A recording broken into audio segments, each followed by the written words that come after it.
I'm your host, Tommy Ashley, listening to the Inside Carolina podcast sponsored by JohnnyTshirt.com. Got a little emergency type podcast today. North Carolina has gotten used to dumping news on Thursdays, and with that comes the dates for the 2020 football schedule. Got Ross Martin and Greg Barnes joining me as usual. Rate us, review us, iTunes, Spotify, however you want to do it. On YouTube, if you're watching this there, subscribe so you can get these videos ASAP when they hit. Ross, I'll come into you first. Carolina's schedule. At first blush, October appears to be a brutal stretch for the Tar Heels, but overall, I kind of like the setup. Yeah, I would recommend everybody read Greg's article up on Inside Carolina. It kind of breaks down the ebbs and flows of the schedule. But, yeah, in my opinion, it does kind of, off reputation, kind of start off easy, which you would like. Syracuse at home, and then the non-conference game, and you have a bye week. And that bye week, I think, comes a little earlier than you would like. Maybe you want to get 3 or 4 games underneath your belt, but you'll take what you get. And then you kind of have a bye week before a big stretch of 7 games, and starts with BC, who, new coach. We don't know exactly how good they'll be either, but then it really gets difficult with Virginia Tech, Florida State, so forth, so on. So that stretch of games in October into November, 7 straight games, 3 on the road. It looks like 4 on the road, 3 at home before an open slate before Notre Dame and Miami. That's where it gets difficult, and it closes with Notre Dame, Miami, which as Greg noted, is where I think, and obviously Greg thinks, is where kind of the ACC championship will be decided, whether that's Notre Dame, whether that's Miami, whether that's UNC, and who knows where Clemson will be at that point as well. So I think it lays out nicely for UNC with some easier games to kind of get your feet wet before the girth of the schedule begins. Yeah, you've got those 3 winnable games for sure. Greg, we'll get to the end here in a second, but just looking at the notes from Carolina that are at the bottom of your article, and again, if you're watching this or listening to this and you haven't checked out Greg's article and the message board thread, you need to on Inside Carolina. But Carolina opens with a home conference game for the first time since 2003. That's hard to believe that it's been that long. Yeah, and there's a reason for that. I don't think any coaches want to start their season with the conference game if you can avoid it, just to give yourself some time to kind of work into the schedule, work out some kinks, and then be ready for conference play, because that's what matters most for sure. Different year. There was some conversation earlier this week that maybe that non-conference game would ultimately go away, just because, if you look at what the other Power 5 conferences were doing, they were just doing conference only. ACC Network really needed an extra game by requiring that game to be at home. That essentially gave them 15 extra games, which is why the ACC is doing it. It's about the Benjamins, as we all know. But yeah, I think in terms of how the schedule starts, you prefer to have that non-conference game first. But Syracuse, you struggled last year. I suspect they'll probably struggle again this year. It's not going to be one of the better ACC teams. And then you do have that non-conference game the second week, which I imagine will still be James Madison if they're able to fill out a schedule. If not, it may be somebody else. But you essentially have 3 weeks there to start the season where you should win both games, and you have an extra week to prepare for, as you said, is a very tough stretch there to start October. Yeah, I guess James Madison, are they the only option there, given that UConn canceled their season, or are there other names in the mix? Well, I'm sure they're looking at all viable options. But if you look at what North Carolina has already scheduled, Auburn's out because that game's supposed to be in Georgia. Central Florida's out. The game's supposed to be in Florida. As you mentioned, Connecticut, which North Carolina would have had to pay $1.5 million to cancel that game. Connecticut's out. When you factor in that the James Madison game was scheduled for September 19th, it seems like they created that slot specifically for that game. That's me speculating, but I would imagine, as I said, if James Madison is able to have a schedule, and their situation is interesting because I guess it was the AAC decided not to have a conference season, but they allowed their individual members, if they could generate an independent schedule, they could play to try to make money. And JMU's athletic directors already said he wanted to play at least 8 games. So if they're able to make that work, then it would make sense that JMU is going to be that September 9th game. a lot of balls still in the air at this point in time. So we'll just have to wait and see. It's crazy. Georgia Tech kind of snagged UCF and has a UCF home game versus Yellow Jackets. So they got it. And some of the dialogue too, and I don't know how legitimate this was, but it was the idea of, okay, so the ACC is doing 10+1. Do you essentially throw all the teams that were potential non-conference opponents for all 15 ACC schools in a pot, and you try to make that work as best you can? So as you say, Ross, that Central Florida can play Georgia Tech. Or is it not that much of kind of a groupthink approach where you're trying to help each other out and you're trying to make things work the best for your own school? I'm not exactly sure. I don't know if we'll get that answer, but it is an interesting idea at least. And then Liberty's playing 3 ACC teams, which was creating some buzz on Twitter today as well.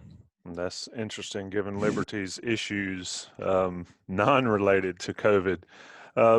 Looking at that UCF game, didn't Georgia Tech play UCF? Was it last year? Was it down there? So that's just basically them getting their return home game, I think. But Ross, I guess a week of note for North Carolina's schedule, a lot of people are going to talk about, and it's in the middle of that October stretch, is NC State there on that weekend. I can't remember. It used to be then, because that's close to the State Fair week where State and Carolina used to always play. But a lot of discussion about that game getting pulled off the back end. What you think? Yeah, I mean that's cool. I think it's a right in the middle of the season. I think there'll be a lot of attention around the ACC race at that point. UNC would already have 4 ACC games underneath their belt with Syracuse, BC, Virginia Tech, and Florida State. So, they could be sitting at 3-1 or 4-0 or 2-2, and it puts a lot more attention on that state game, and then Virginia and then Duke and Wake Forest. You have kind of a stretch of the in-state games with Virginia added in there that makes that stretch critical. State, at that point, they may have a couple losses. They have Virginia Tech, Wake Forest, Pitt, Virginia, and Duke before they play the Tar Heels. So, they could be 2-3. They could be, 3-2. They could be 0-5. Who knows? So I think it's cool how it's in the middle. I think there's going to be a little more attention because there won't be as much decided at that point. And it's in October. You know how the weather is in Chapel Hill in late October. It's going to be nice. You have the Wolfpack coming in town. And you know what? UNC basketball won't be in Hawaii yet. So if, there'll be a little bit more attention where I think that state game in the season kind of gets lost. Oftentimes, Greg and I are in the Bahamas or in Hawaii or Portland or Vegas covering the Tar Heel basketball team. And just sometimes at that point, the season's already decided, at least the ACC races. And this, I think, will be very much in it. And who knows how hot Dave Doran's seat will be at that point when the Wolfpack come into Keene Stadium. A lot of good points there. You're right about the Thanksgiving weekend with the basketball tournaments. Greg, that being said, Notre Dame Friday night after Thanksgiving. That's potentially the biggest game on the schedule. Who knows what's going to happen with fans and all that, but is that a good time for that game to happen for this program? Yes, absolutely. And I wish these conferences would be more upfront in terms of, hey, we're trying to schedule this in hopes of it being a primetime game. Like, this has the potential to be a tremendous game for the ACC. And I think you need to be honest with that. It's okay. And if you misfire, so be it. It's not a big deal. But everybody expects Clemson to be in the ACC championship game. Could that change? Of course. You never know with who's going to get sick, who's going to get hurt, all those kind of things. But as of right now, I think we're all penciling Clemson into the mix. The second team, however, we're not sure. Could be Virginia Tech, could be North Carolina. A lot of people think it's going to be Notre Dame. If Miami gets their act together because they've got Derek King, maybe they're in the mix. A lot of different options there in Louisville. But by putting North Carolina and Notre Dame that Friday after Thanksgiving, at least one of those two teams will be in position for the ACC championship game. And highly likely that both of them will still be in position. So I think the fact that you've got that game scheduled in, it's a showcase game for the ACC, and it's a good thing that, for North Carolina fans, that's going to be a game that matters. And it's going to be a weekend that matters for everybody. Everybody's going to be huddled around the TV. It has the potential to be a lot of fun. Yeah, that's when you wish there were fans, because that Friday with Notre Dame coming to Chapel Hill, I mean, sometimes that Friday game or Saturday game after Thanksgiving gets lost in the fold because people are traveling, students are gone. I mean, that's the perfect game for all the fans to be there for the Irish coming to Keene Stadium. So you just wish that, but obviously it's not going to be a full stadium. So that's going to be huge. And then you look at who Clemson plays in those last games as well. They have Pitt, Virginia Tech. So the ACC, like you said, Greg, is a Virginia Tech Clemson game as the last game is a huge made-for-TV game. UNC Miami is the last game is big as well. You can kind of see what the ACC is doing, trying to line up these big, important ACC games for the later half of the schedule when something more will be on the line. Virtually a ACC tournament there Thanksgiving weekend and afterwards to get to the ACC championship game with, like you mentioned, Ross, Virginia Tech and Clemson, and then Carolina and Miami, and depending on what Notre Dame does there. It's a pretty exciting time. It's one of the – Hey, Tommy, what do you think it says that NC State and Georgia Tech are scheduled for December 5th? They were planning for an empty stadium anyway, and they just it's a shopping day or something. How hot is Doran's seat? I mean, he has had some good seasons there. He had 2 9-win seasons last year. They went 4-8, 1-7 in the ACC. I mean, and with finances now, I don't think they'll be firing any coaches after this year. That is the most relevant point there, Ross, for sure. But after I think it was the 2016 year. If they don't beat North Carolina in that season finale, all word that we had from NC State people was that he was gone. Mm-hmm. But he's able to beat North Carolina and he saves his rear end and then has a couple of good years. But if you look at what he's done in the ACC, I mean, his ACC schedule sucks. His record sucks. ACC record, yeah. When conference only came out for Dave Doran, he had to be going, Right. And I don't think they have a quarterback. I don't think they have, unless someone gets Devin Leary. They're hoping Devin Leary, gets much more accurate. He's got an arm, but he doesn't know where he's throwing it sometimes. Yeah, they have some guys on. They have some guys on defense, but they got the guys they have on defense. Most of those guys are at Carolina right now. If Mack Brown is in Chapel Hill that year. Yeah, like Lee McNeil. I mean, he's getting. I mean, they definitely have some defensive line talent that are entering their like sophomore, junior years, right, Tommy?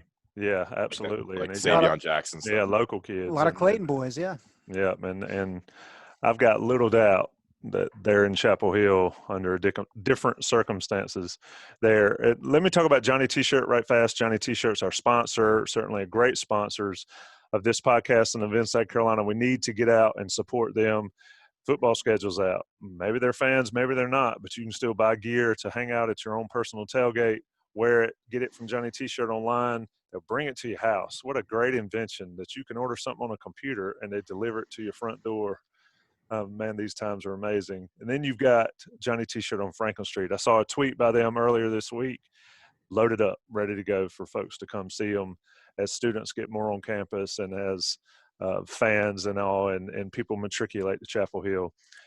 Visit them online. 10% off your order if you're a premium subscriber. If you're not, and you listen to these podcasts, I'm not sure how, join up and get that 10%, and get some recruiting news. I think people like that too.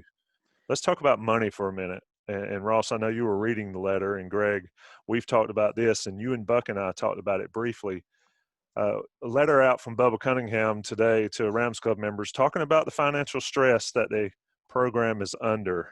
I asked you and Buck earlier, and I guess this is something we can talk about on the air, is are colleges really on that thin of margins with this stuff? Like, is this devastating? And I mentioned the Stanford thing and those, I mean, that letter from Bubba, maybe I read it wrong at first blush, but it seemed like a call for help from the fan base. Am I looking at that the wrong way maybe? Can I read this right now? I mean, this is the part that stood out. The financial implications of the pandemic are serious. We face a $15 million loss in ticket revenue and a potential $30 million loss overall, even if we are allowed to fill Keene Stadium at 30% capacity for football and the Smith Center at 50% capacity for men's basketball. If fall sports seasons and men's basketball seasons are shortened or canceled, we could lose up to $52 million in revenue, including ticket sales, sponsorship, and television revenue, conference distributions, and concession sales. Just to make sure everybody hears that. I haven't read the whole letter, so I'm actually looking at it right now. Greg, that sounds dire, to be honest. Yeah, and it's to be expected. I think, the raw numbers that we have from 2018 is that North Carolina football brought in $40 million in revenue, had a surplus profit of $16 million. And then basketball, I think their surplus was, I want to say it was right at 15. So I believe there was about a $31 million surplus between those two sports. And of course that funds the other 26. So when you're, let's say 30% capacity. Now, Bubba notes, as Ross said, notes that capacity levels have not yet been set. We know those numbers are fluctuating kind of behind the scenes. But if you're talking about 30% capacity, that is a significant hit to ticket revenue. And then if you look at what the ACC network brought in last year, I think Swafford said it was like a 5% hit from what they had expected. That's your TV revenue, and so that these are going to be challenges. And I mentioned a little while ago about ACC network really wanting that non-conference game to give them some extra inventory. That's why you want to try to hit those benchmarks for your contracts, and so you can pay out and help the schools. And so, yeah, it clearly is an issue. And I think that the dialogue to have is, with this being a public institution, with this being a school where you're really not trying to profit, because, once you start profiting, then the players have more, right, I guess you could say, or at least footing to demand a share of those profits. But if you don't have that profit, the way you prevent that profit from happening, to say this another way, is you raise coaches' salaries. You raise the arms race in terms of facilities. And so if you're making money, you can keep upping the ante with how much you're paying coaches and assistants. And like Clemson, you're putting in a bowling alley, or you're putting in a very nice slide from the third floor down to the opening door because it's cool and you need to spend the money somehow. And so because of all these things that have been built in over the years, when calamity hits and adversity hits and you have to cut back drastically, how do you do that? Do you go to the coach and say, hey, you know what, we're paying you $6 million, or your staff $6 million, we're going to need $2 million back this year? And those are conversations that you can have, but you have contracts in place that make it difficult to have those conversations for 1 year. And so it is a very difficult scenario. And there's so many options that you have to kind of take a look at in terms of how can we save money? Do we cut schools? Do we cut sports? Do we you do hiring freezes, which is what North Carolina has done? Do you cut salaries? All these different things that you've got to figure out how you can make some of this money back. But it opens the door for this other conversation of, okay, like, why aren't we prepared better? Why don't we have a slush fund, essentially an emergency fund, where we can just pull from whenever we have a bad year? Different things go into that. It's a fascinating thing, Ross. Yeah, I mean, this is Greg's area for sure. I mean, I'm reading here they've already cut sport budgets by 10% by having a spending freeze, halting non-essential travel, and they've left 16 full-time open positions in the department unfulfilled. I don't. This is going to sound political. I mean, I don't really feel bad for these big colleges, especially a school that has 28 sports. I mean, they should start by cutting some of the sports teams. That, I mean, in my opinion, it's kind of silly that UNC has 28 sports. I know that's a big part of what Bubba wants to do and stuff. But I mean, do we need a rowing team, Tommy? You're not getting me in that discussion. That's right. And then I'll just say this. I remember what Charles Carrault said. Yeah. I'll just say this. Like, I feel bad for the hourly workers who do parking, who do concessions, who take tickets, who run security, that they use that to supplement their income. And that's probably a good portion of the money they make in the fall. And they rely on those 6-7 home games for basketball and for football. I mean, that's huge for those people that make a good amount of money on those Saturdays and then basketball game days. And that's how this is. I think this pandemic's really affecting people, the hourly workers who live paycheck by paycheck and now don't have this extra money in the fall and basketball season, because they're definitely going to have to cut, I guess, a lot of those positions as well, given the reduction in fans. So. Yeah, and that's the challenge too, because 30% is what Bubba threw out capacity for Keenan. Well, let's say that the medical experts say you can't have 30%. Say it's 20%. Now you're talking about, what's that, 12,000 people in the stands. And when you weigh in what you're bringing in ticket sales for those 12,000 compared to, like Ross said, all these people that you have to have in place for parking, for concessions, for ushering, for all these different things, you're pretty close to being at a wash. You're pretty close to being at a point where if the weather's not good and you only have 10,000 people show up, do you take a loss because of that threshold? Then you get into the point, well, do we have fans at all? Is it worth even having them show up?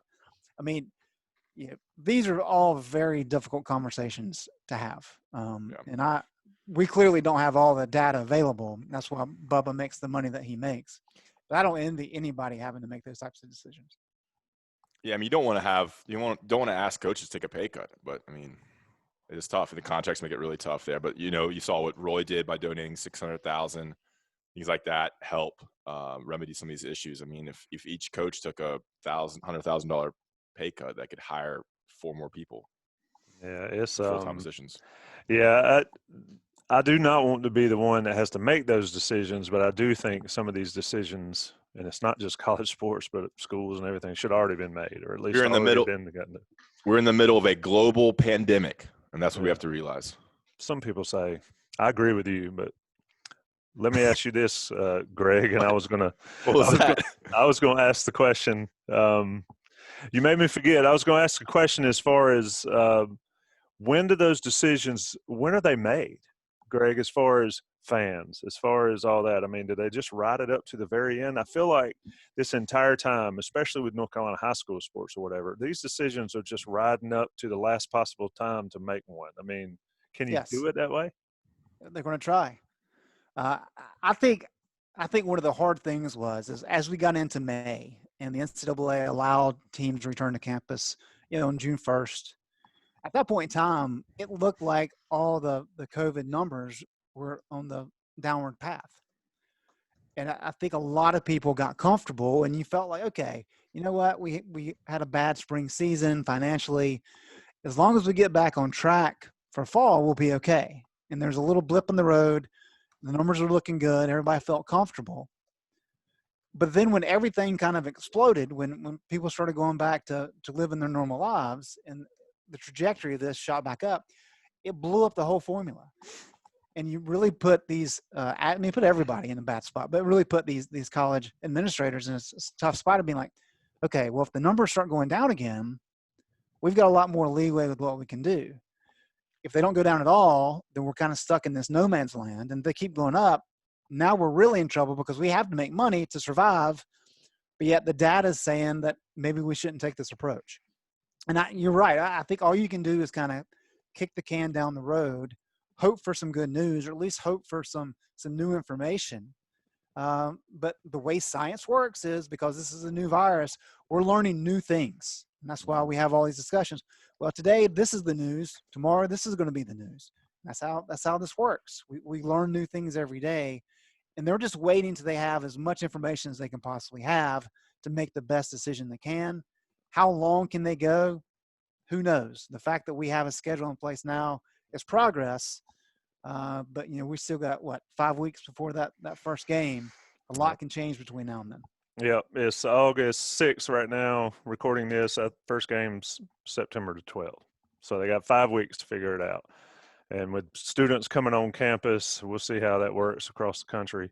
Let's be quiet and talk football. Ross, today, first day of camp, Mack Brown press conference. What are the takeaways? Yeah, we'll have a lot of coverage up. We'll have a lot of coverage up. Hopefully by the time you start listening to this podcast. But yeah, Mack was he was moving through some stuff. I thought, what do you think, Greg? I thought he was kind of moving through a lot of topics. Yep. Wasn't as long-winded, which I think when he's not as long-winded, he's at his best, because you can really get into some other stuff and he gets his point across. Major takeaways, I mean, they're trying to build depth with young players, with the shortened preseason camp, and with the lack of a spring. They're kind of behind the 8 ball on really getting these young players and like the redshirt freshmen, the sophomores, the incoming freshmen adjusted to what they want to do. Luckily, this is the second year in the system, so they do have players who understand what they need, and that's a huge help for the Tar Heels heading to the 2020 season. We got into a lot of things, offensive line, defensive line, but the key is, building a 2 deep so they can just roll players in and not have to play the starters, 90 snaps. They want to be kind of splitting it a lot more this year. We're talking 50 snaps for the starters and then probably like 30, 40 snaps for the backups. And he really wants 22 players on offense and defense to be able to come in and play. And I think that was the theme of this press conference. And I'm sure Greg will get to a lot more details. And one thing was interesting, I think Greg's going to write about, is what's going to happen when a group of players gets coronavirus, and how do you prepare for that with second teams, with separating players, with being able to have players play on both sides of the ball if necessary at some point. Because if someone gets coronavirus on Thursday and the game's on Saturday and all of a sudden you're out 3 starters, what happens? And that's kind of an interesting thing to think about, to write about, and to prepare for heading into this season. Greg, that's the huge unknown there. But let me ask you this before you get into that portion of it: is this summer has probably been more on the players themselves than ever. How is Mack Brown's mindset in that regard? Is he pleased with what he's seen, or did he offer those opinions? Because if you didn't work on your own this summer, and granted, I understand they have a program, but then you come in today and you're going to be way behind. Mack Brown's thoughts on where his team is today going in. That was one thing that Mack talked about dating back to March, is that this is a scenario where if some guys thrive, when it's just them and they have to take accountability for themselves, other guys need to be pushed. And we've talked about that on this podcast. All that he said the last week or two that we've talked to him is that he's pleased with how the guys came back. That Brian Hess is pleased with what they look like. So I'll take that as a good sign. I'm sure you just have to imagine when you're talking about 100-plus guys, there's some guys that probably didn't hit the benchmarks that Hess and Brown wanted. That's to be expected. But in the conversations we've had, he sounds pleased. I do think, Ross touched on this, but the fact that, all these schools, but you're used to having a spring season. You're used to having summer workouts with the conditioning coaches, all these different things, so that when you get to training camp, who's in shape. Who knows what in terms of schematics. You've already run through the offense twice, like Phil likes to do in the spring. All these things are already in place. But now you're at training camp. And as Mack talked about today, when you got 25 new kids who have like no experience really whatsoever. Yes, you've had 2 weeks of voluntary workouts, but it's not the same thing as what they're doing now with camp. You've got to get those guys up to speed in time for that season opener. So you've got guys that come back from last year and you're saying, okay, we know they know what they're supposed to be doing. So do we give the younger guys more reps instead of putting so many reps on the guys that have experience? At what point do we turn our attention to Syracuse? The coaches, of course, already are, but in terms of the players, because typically what we've seen in years past is 10 to 14 days out of that season opener, you're already looking and preparing for that season opener. I mean, you're ready for that first opponent. Well, I don't know that you can do that this year. So there are a lot of different things, and it's really going to be up to the coaches to manage that as best they can to make sure your veterans and the guys that are going to play are up to speed. But you also want to make sure that if a Des Evans, for example, is a guy you're going to have to rely on, you got to bring him along very quickly. But you got to do it efficiently to make sure that he understands what he needs to do. So this is – more than anything, I think we're going to see who are the good coaches. It's easy to recruit good talent and put talent out there, but we have a very condensed window here, and it'll tell us who are legitimate coaches across the country, because the team that plays the best early, I think those good teams will have a leg up on everybody else, and that'll be primarily, yes, talent's part of it, but it'll be primarily because of the coaches did a really good job managing this tight window. Yeah, ahead, I mean, Ross.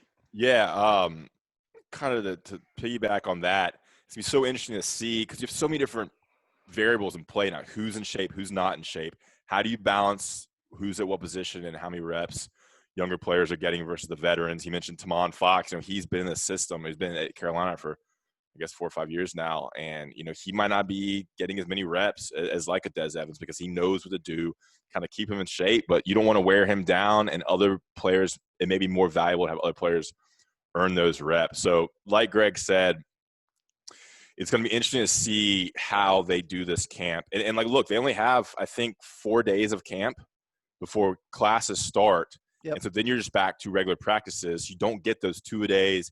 You don't get that period of, I think it's almost 14 days usually, of just all football, staying in a hotel room.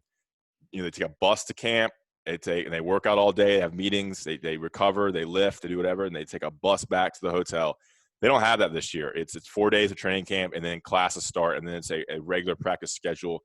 So like Greg said, the really good coaches will know how to work this out and figure out the right balance between rest, strength conditioning, reps, and figuring out what's going to work in addition to trying to, cope and figure out this whole coronavirus thing. And it's 4 days of camp without pads. Yeah.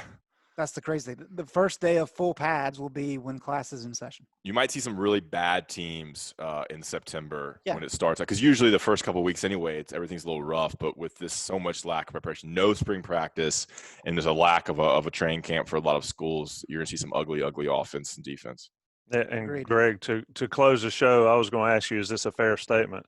I think this year's successful teams, the teams that we're talking about in December and championship level teams, are going to be ones that have good coaching staffs, like you mentioned, but I also think B, that also have players that have bought completely in long before all this mess started. Because like Ross said, if you ain't bought in come September 12th, it ain't going to be pretty.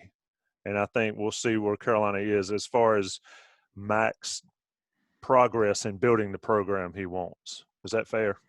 I think so. I think this is a good example, or will provide a good example of the strength of a program, because this is less about, to your point, this is less about an individual team and more about the culture behind the program. Who was doing the work in March and April? And like Florida State, they were a mess under Willie Taggart. You had all the issues with Mike Norvell back in the spring. I guess it was a couple of months ago. With saying he talked to players, and the players were like, no, he didn't talk to us. Having all those issues. So how's the culture there? And I think that's a big component. It also gets into not only with strength and conditioning, but what about the players with regard to like COVID-19? Mack has stressed the social distancing. Apparently, that got a little loose after some good initial weeks this summer. You had a clustering of a bunch of cases, proved problematic because they had to shut down practices for a week. You look at UNC's schedule, they got 7 weeks in a row of games. So if you have another spell where guys get loose and they go to parties maybe they're not supposed to be at, and they spread COVID-19 around the team, well, if it's during that 7-week stretch, I mean, you're talking about potentially 2 games affected where you're not going to have key components. And so, again, that's part of the program building aspect of, are the guys listening to the coaching staff. Let me hop in here. I mean, we may have some older listeners who haven't been to college in a long time and people that don't realize. I mean, parties are going to happen. Fraternities are rocking. Sorority girls are back. House parties are happening. The kegs are flowing. I mean, I doubt, unless you're the one who's in the library in September. I mean, I didn't open you don't open your books until October. So, I mean, parties are happening. And there's girls out there. There's guys out there. The alcohol is flowing. And football players can go to parties. I mean, I don't. It's going to be tough for a Saturday night after a game or before season starts and there's a pool party or this fraternity's having a party and the football players don't want to go. They're going to sit in their room all day. I mean, this is 18 to 22. Like, you're not sitting in your room. You're getting out. You're meeting people. There's so much excitement in August and September and October when you're in college. And, I mean, not to get to any other details here, but what's going to happen when a girl goes to a party after some fraternity and then shoots out a text to a UNC football player and says, hey, come over. There you go. There's your outbreak right there. Right. She's been hanging out. Maybe football team's distancing themselves. But one girl went to a party with another 30 people, and a football player hangs out with that girl or whatever, this is a different scenarios. And then right there is your outbreak. And then he hangs out the next morning with the whole football team, and there it is. So what happens next week when all the kids come back and you have classes and you've got 15,000-20,000 people on campus, whatever it may be. And happens, life happens, right?